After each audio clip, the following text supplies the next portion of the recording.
Christmas একদম মাথার কাছে দোরগোড়ায়। ক্রিসমাসের আগে বাড়িতে কেক হবে না সেটা তো হতে পারে না।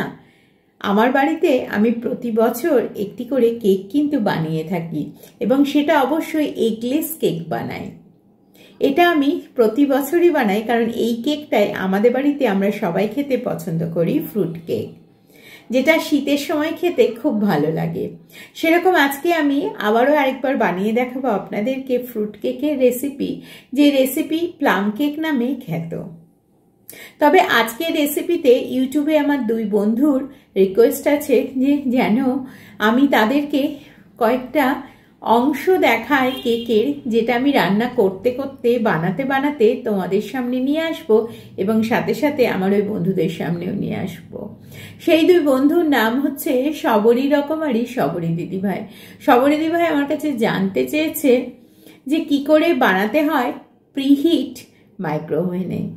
আজকে আমি সায়েন্টা হয়ে তোমাকে এই গিফটটাই দিচ্ছি সবরীদি, সেটা হচ্ছে যে কি করে প্রিহিট করব। আমি যখন প্রিহিট করব তোমাকে অবশ্যই দেখিয়ে দেব।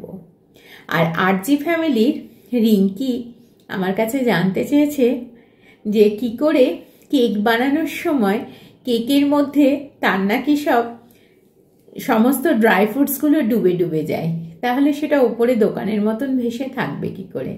নিশ্চয়ই ভেসে থাকবে, ওপরেই দেখতে পাওয়া যাবে। কি করে যাবে সেটাও তোমাকে আজকে আমি দেখাবো। সেটা আমার তরফ থেকে তোমাকে সান্টা হিসেবে দিলাম গিফট। এই প্রসঙ্গে বলি, আরজি ফ্যামিলি এবং সবরী রকমারি দিদিভাই চ্যানেল দুটো তোমরা দেখো, সাবস্ক্রাইব করো। খুব সুন্দর চ্যানেল, ওনারাও খুব সুন্দর রান্নাবান্না করেন, তার সাথে সাথে সবরী দিদিভাই ধর্মকথাও খুব সুন্দর করে বোঝান। তাহলে আর দেরি কেন, আমার মেয়ের রিকোয়েস্টের রেসিপি এবং সাথে সাথে আমার সমস্ত বন্ধুদের জন্য আজকে নিয়ে এলাম আজকের নতুন রেসিপি প্লাম কেক। আর প্লাম কেক তৈরির আগে অবশ্যই সবাইকে জানাই মেরি ক্রিসমাস টু ইউ। নমস্কার, আমি পারমিতা, আপনারা আছেন পারমিতার পাকঘরে। যারা এখন পর্যন্ত আমার চ্যানেলটিকে সাবস্ক্রাইব করেননি প্লিজ সাবস্ক্রাইব করে নিন, আর তার সাথে সাথে বেল আইকনটা কিন্তু বাজিয়ে দিন, কেননা যখনই আমি নতুন রেসিপি দেব আপনাদের কাছে পৌঁছে যাবে আমার চ্যানেলে ইনস্ট্যান্ট নোটিফিকেশন। তাহলে আর দেরি কেন, শুরু করা যাক আজকের রেসিপি প্লাম কেক। কেক তৈরি করার প্রথম শর্ত হচ্ছে কেককে কিন্তু ভীষণ মেপে ঝুপে বানাতে হয়, তবেই কিন্তু পারফেক্ট স্বাদ আসে। এখানে দেখুন আমি 50 ml এটা রয়েছে। এই 50 ml এটা আমি অরেঞ্জের জুস এনেছি। আপনারা এটা বেদানার জুস বা অ্যাপেলের জুস বা কেনা যে কোনো রকম জুসই কিন্তু আপনারা এটা ব্যবহার করতে পারেন, বা বাড়িতে নর্মাল ফ্রেশ যে জুস হয় সেটাও কিন্তু ব্যবহার করতে পারেন। এই অরেঞ্জ জুসের মধ্যে আমি দিয়ে দিচ্ছি অল্প একটু খুবানি, এরপরে দিচ্ছি এখানে নিয়ে এসছি কয়েকটা কিশমিশ বা ব্ল্যাক কিশমিশ। আমি আমার পছন্দ মতন কিন্তু ড্রাই ফ্রুটসের ব্যবহার করছি। এখানে দিচ্ছি টুটি ফুটি, আর দিচ্ছি কয়েকটা, এটা হচ্ছে পেস্তা কুচানো, এখানে নিয়ে এসেছি আমি, এটা হচ্ছে কাজু বাদাম কোচানো, আর দিচ্ছি অ্যালমন্ড কোচানো। এইগুলো দিয়ে আমি এই যে জুসটা বানালাম এই জুসটার মধ্যে আমি প্রায় 40 থেকে 45 মিনিট আমি এটা ভিজিয়ে রাখবো। আপনারা যদি ওভারনাইট এটা ভেজাতে চান ভেজাতেও পারেন, তবেই কিন্তু এটা ফ্রুট কেকের যে স্বাদটা সেটা আসবে। এখানে দেখুন আমি প্রথমে একটা প্যানের মধ্যে এখানে দিচ্ছি আমি প্রায় 10.5 মানে 10.5 স্পুন মতন এখানে চিনি রয়েছে। এরকম মাঝারি মাপের যে কাপের সাইজটা হয় সেরকম কাপের সাইজে আমি চিনি দিয়ে এটাকে প্রথমে ক্যারামেলাইজড করে নেব। এই যে বেশ সুন্দর কিন্তু একদম ক্যারামেলাইজড হয়ে গেছে। এই সময় গ্যাসের ফ্লেমটা একদম বন্ধ করে দিয়ে যতটা পরিমাণ আমি জল নিয়ে এসেছি ঠিক ততটা পরিমাণে চিনি দিয়েছিলাম। এবার এই জলটা দেওয়ার জন্য এটা কিন্তু পুড়বে না বা কোনো, দেখুন এই যে কালারটাও সুন্দর আসবে। এটাকে আমি ধীরে ধীরে পুরো জলটা দিয়ে দেবো। দেখতে পাচ্ছেন কালারটা পাল্টে যাচ্ছে, এরকম ভাবে আমি ধীরে ধীরে পুরো জলটা দিয়ে দিলাম। দেবার পরে এটাকে আরেকটু শুকনো করে নেব, দেখুন কালারটা দেখতে পাচ্ছেন, একদম পারফেক্ট কিন্তু কালারটা এসেছে। ঠিক এই কালারটারই কিন্তু দরকার আছে। এরকম ছোট ছোট টিপস ও ট্রিক্স পেতে আপনারা আমার চ্যানেলটিকে অবশ্যই সাবস্ক্রাইব করে রাখুন এবং বেল আইকনটা বাজিয়ে রাখুন, কারণ আমি যখনই নতুন রেসিপি দেব আপনাদের কাছে পৌঁছে যাবে আমার চ্যানেলের ইনস্ট্যান্ট নোটিফিকেশন। এই যে পারফেক্ট একদম এরকম সিরাপটা কিন্তু তৈরি হতে হবে। প্রথমে দিয়ে দেব 2 table spoon salted butter.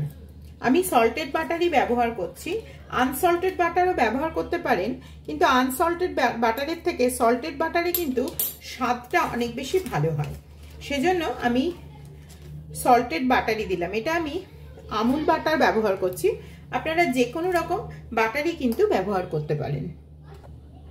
Salted বাটারের সাথে আমি দিয়ে দিচ্ছি 1 টিস্পুন হোয়াইট অয়েল, দিয়ে দিচ্ছি এরকম ছোট কাপের, মানে এখানে রয়েছে 8 টেবিল স্পুন মতন চিনি। আমি একদম বড় গোটা চিনি দিলাম, চিনির গুঁড়োও ব্যবহার করা যায়, যেহেতু আমি এটা বিটারে বিট করে নেব সেজন্য আমি কিন্তু আলাদা করে আর চিনিকে গুঁড়ালাম না।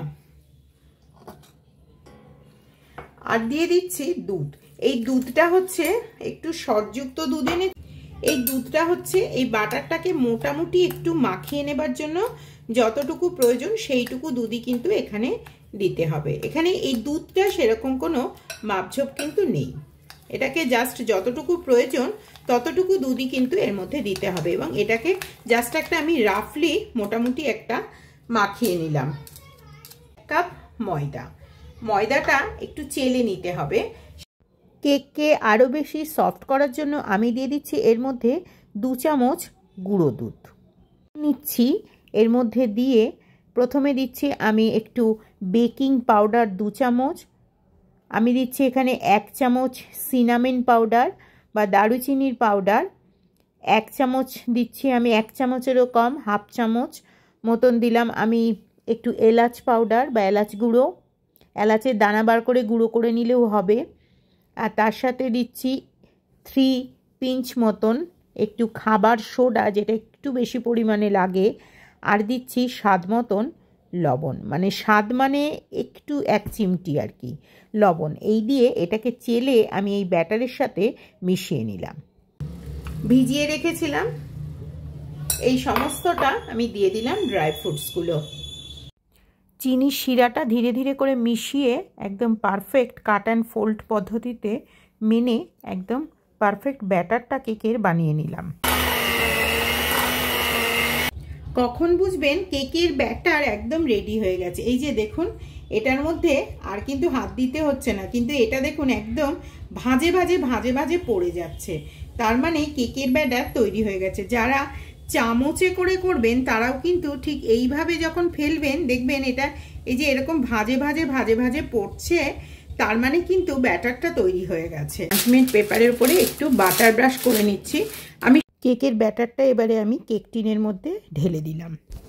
কেক বানাবার জন্য প্রথমে মাইক্রোওভেনকে কিন্তু প্রিহিট করে নেওয়া হয়। প্রিহিট করে নেবার জন্য দেখুন আমি এখানে প্রথম স্টপ ক্লিয়ারটা টিপে এটা 0 করে দিয়েছি। এবারে দেখুন এখানে কনভেকশন, কম্বিনেশন, গ্রিল এবং মাইক্রো 4টে রয়েছে। কনভেকশনে দিয়ে আমি এটাকে 2 মিনিট, 1 মিনিট অ্যান্ড 2 মিনিট, এই 2 মিনিট দিয়ে আমি এটাকে স্টার্ট করে দেব। কিন্তু সব সময় গরম করার জন্য আমি একটু জল বসিয়ে রেখেছি, এই জল দিয়েই করছি, কারণ প্রথমে একদম খালি না করাই ভালো, তাতে করে মাইক্রোওভেনটা ভালো থাকবে অনেক দিন। এবারে এটা স্টার্ট করে দেব, 2 মিনিট পরে এটা নিজেই বন্ধ হয়ে যাবে। এবারে দেখুন কেকটা একদম তৈরি হয়েছে একদম বেক করার জন্য, এবং এই ব্যাটারটা বেশ শক্ত মতন হয়ে গেছে। ঠিক এই অবস্থাতে আমি ওপর থেকে বাকি যে ড্রাই ফ্রুটসগুলো আছে সেই ড্রাই ফ্রুটসগুলো দিয়ে দেব। একটু অপেক্ষা করতে হবে যতক্ষণ না ব্যাটারটা জমে যাচ্ছে, সঙ্গে সঙ্গে দিলে এটা কিন্তু ভেতরের দিকে একদম ঢুকে যাবে। ভেতরের দিকে যা দেয়া হয়েছে, এবারে ওপর থেকে আমি ড্রাই ফ্রুটসগুলো দিয়ে দিচ্ছি। এই যে দেখতে পাচ্ছেন এন্ড মাইক্রোওভেন কিন্তু একদম ঢাকাঢাকি শুরু করে দিয়েছে। এই উনানটা কিন্তু যথেষ্ট গরম হয়ে গেছে, এটা প্রিহিট একদম হয়ে গেছে। প্রিহিট হয়েছে মানে এই যে ওপরে যে একটা রয়েছে যেটা গ্রিলের মতন একটা শক্ত অংশ, সেটা কিন্তু একেবারেই তৈরি হয়ে গেছে গরম হয়ে। এবারে এটা কিন্তু বসিয়ে দিচ্ছি, আর কিন্তু নাড়ানো চাড়ানো যাবে না। আর ওপর থেকে দেখুন লাস্টে আর কয়েকটা ড্রাই ফ্রুটস একদম আমি এই অবস্থাতে দিয়ে দিচ্ছি, এই যে এরকম। আমি এটা মাইক্রোওভেনে বানালাম, আপনারা যদি কড়াতে বানান কড়াটা ঠিক বন্ধ করার মানে ঢাকা দেওয়ার আগে ড্রাই ফ্রুটসটা দিয়ে দেবেন। এবারে আমি এটা বেক করে নেব। মনে রাখতে হবে যখন প্রিহিট করবেন তখন অবশ্যই 180 ডিগ্রিতে করবেন, আর যখন কেকটা বানাবেন তখন সেটা বাড়িয়ে টেম্পারেচারটা 250 ডিগ্রিতে বানাতে হবে প্রায় 40 মিনিট, তাহলেই কিন্তু পারফেক্ট প্লাম কেক তৈরি হয়ে যাবে। এবারে আসুন এটাকে বেক করে নিই। তাহলে কেক কিন্তু একদম তৈরি হয়ে গেছে, এই যে একদম তৈরি হয়ে গেছে কেক। এবারে আমি কেকটা ডিমোল্ড করে দেখাচ্ছি, এই যে দেখো ওপরে একদম সমস্ত ড্রাই ফ্রুটসগুলো কিন্তু রয়েছে, এরকমই থাকে। এবার এটাকে আমি ডিমোল্ড করে দেখাচ্ছি। কেকটা এত পারফেক্ট তৈরি হয়েছে যে দেখো এই পেছনের যে কাগজটা দিয়েছিলাম একদম পারফেক্ট উঠে গেল, এই দেখো কাগজের অংশ যেটুকু যা লেগেছিল সব পারফেক্ট উঠে গেল। পারফেক্ট কেক কিন্তু তৈরি হয়ে গেল। প্লাম কেক কিন্তু এরকম একটু আঁকড়া বকড়াই দেখতে হয়। আমরা যে পারফেক্ট গোল কেকগুলো দেখি ক্রিশ্চিয়ান ফ্যামিলিতে, কিন্তু বিশেষ করে বিদেশিদের বাড়িতে কেক কিন্তু এরকমই হয়, কারণ এই রকমই তারা বানিয়ে ফেলে।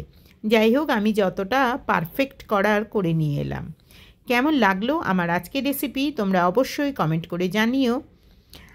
আরও যদি কেউ আমার কাছে এরকম নতুন টিপসও দেখতে চাও রেসিপি, অবশ্যই আমাকে জানিও, আমি তোমাদের অনুরোধ নিশ্চয়ই রাখবো।